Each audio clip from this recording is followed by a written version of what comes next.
বাংলাদেশে সমরাস্ত্র কারখানা নির্মাণে সহযোগিতা করতে চায় তুরস্ক। ঢাকা সফররত তুর্কি পররাষ্ট্রমন্ত্রী হাকান ফিদান জানিয়েছেন, বাণিজ্য বাড়ানোর অংশ হিসাবে বিভিন্ন ক্ষেত্রে যৌথ উদ্যোগের সুযোগ আছে। সকালে দুই দেশের পররাষ্ট্রমন্ত্রী পর্যায়ের বৈঠক শেষে সংবাদ সম্মেলনে এসব কথা জানান তিনি। এ নিয়ে কথা বলতে আমাদের সাথে যুক্ত হচ্ছেন নিরাপত্তা বিশ্লেষক মোহাম্মদ শামীম কামাল। জনাব শামীম কামাল, আপনাকে স্বাগত জানাচ্ছি ইন্ডিপেন্ডেন্ট সংবাদে। শুরুতেই জানতে চাই যে ড্রোন, সাইবার প্রযুক্তি সহ সমরাস্ত্র কারখানা তৈরিতে বাংলাদেশের সহযোগী হতে চায় তুরস্ক।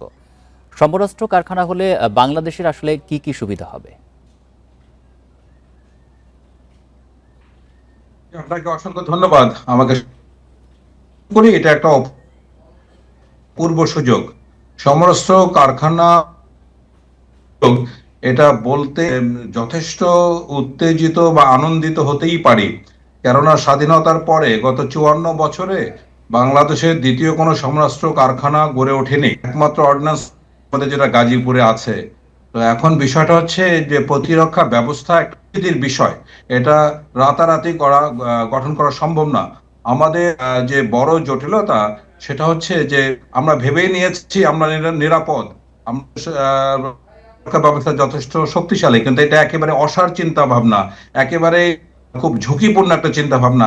এই খোলস থেকে যদি আমরা বের হয়ে আসতে না পারি, তাহলে কিন্তু সামনে আমাদের সার্বিক নিরাপত্তা ব্যবস্থা বড় ধরনের একটা আছে, কোনো সন্দেহ নেই।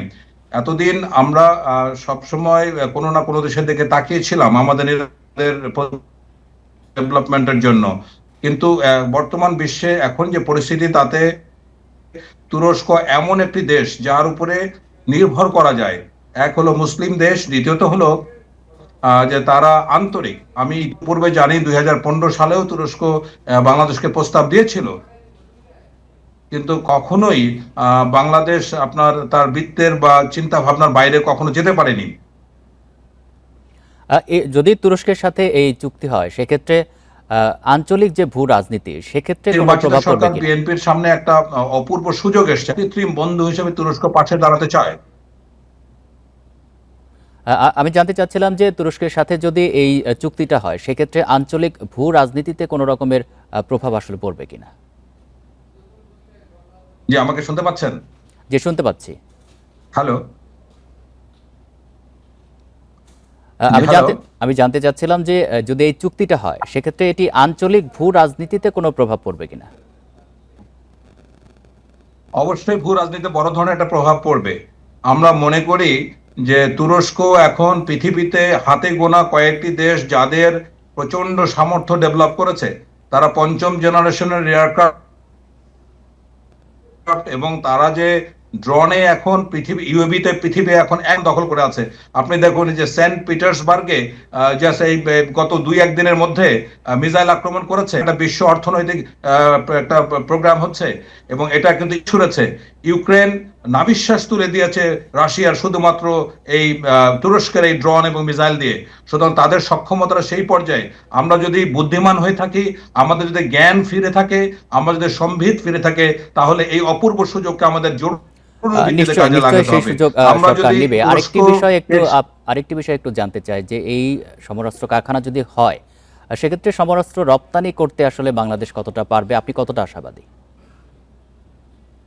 না, রপ্তানির কথাটা তো আমরা এখন যেতে পারছি না। আমরা আসলে খুবই রুডিমেন্টারি স্টেজে আছি, খুবই প্রাথমিক পর্যায়ে। রপ্তানি আমাদের এখন মাথায় আসা সম্ভব না। এটা বললাম তো যে একটা 20 থেকে 25 বছর আমাদের একটা পর্যায়ে পৌঁছাতে, তখন হয়তো রপ্তানির কথা চিন্তা করতে পারবো।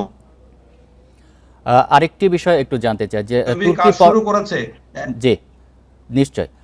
তুর্কি পররাষ্ট্রমন্ত্রী হাকান ফিদান তিনি বলেছেন যে দুই দেশের যে বাণিজ্য, সেটি $2 বিলিয়ন উন্নীত করার জন্য তিনি চেষ্টা করবেন। এই বিষয়ে আপনি কতটা আশাবাদী? যে আপনার এভিয়েশন সহ অন্যান্য আমরা দেখলাম যে প্রস্তার ক্ষেত্রে চুক্তি হওয়ার সময় দেখুন, তারা এভিয়েশনে ইস্তাম্বুল এয়ারপোর্ট পৃথিবীর একটা ব্যস্ততম এয়ারপোর্ট। সুতরাং এই ক্ষেত্রগুলিতে তুরস্কের যদি আমরা পাশে পাই তুরস্ককে, তাহলে বলতে হবে এটা একটা অভাবনীয়, এবং এর প্রশংসা করে শেষ করা যাবে না। কিন্তু আমার শঙ্কা যেটা, আমার চিন্তা যেটা, বাংলাদেশ এটাকে কাজে লাগাতে পারবে কিনা আমি সে ব্যাপারে যথেষ্ট সন্দিহান। এতদিন গত 54 বছরে কূপমণ্ডুক অবস্থায় আমরা আছি। কোনো সরকারি সাহস নিয়ে বৃত্তের বাইরে চিন্তা করতে পারে নাই। এখন এটা যদি কাজে লাগাতে পারে তাহলে এটা বাংলাদেশের জন্য অপূর্ব সুযোগ। আমি মনে করি এই সরকারকে এটা কাজে লাগানো উচিত।